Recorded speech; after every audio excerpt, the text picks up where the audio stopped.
大家好，又係我 Iris 啊！今次咧同大家咧嚟到新北嘅輔仁大學。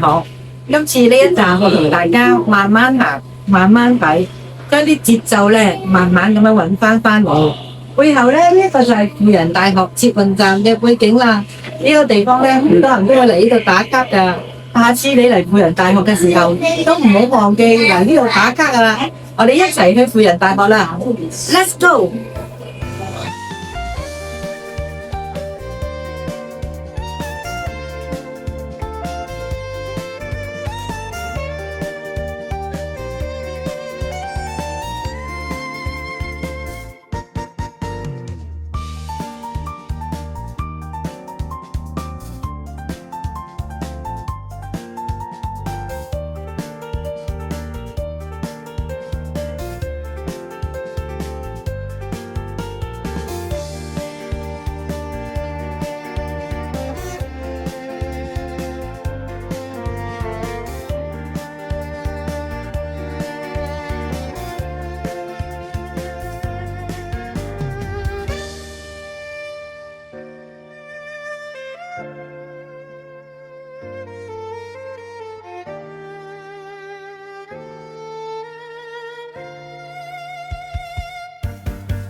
我呢個屬靈人呢，都幾中意食嘢㗎。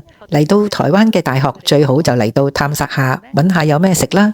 輔仁大學嘅心源餐廳都幾有文青味嘅喎，好似我有呢個果汁、當歸夾肉嘅麵同埋滷肉麵，加埋呢一個新鮮嘅桑梅班戟，都係175蚊台幣，大概43蚊港紙啦。哇！原來做台灣嘅學生好幸福啊！連我呢個屬靈人都可以享受，你都可以嚟試下㗎。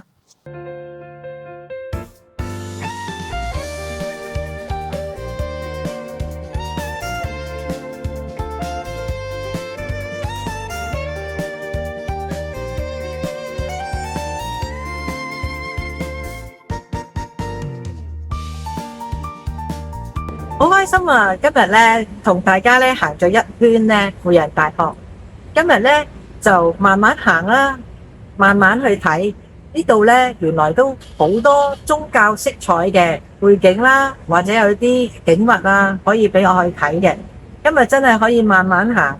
不過咧，今日係星期六，如果係星期一至五咧，我哋今日可以食埋雪糕啦，同埋可以去埋啲學生咧去實習嘅一個好優美嘅一個餐廳。希望我哋下一次再嚟個輔仁大學嘅時候，同大家再欣賞過啦。就咁樣先，下次想去邊度再睇呢？留言話俾我知啊。咁我哋今日係咁先，拜拜。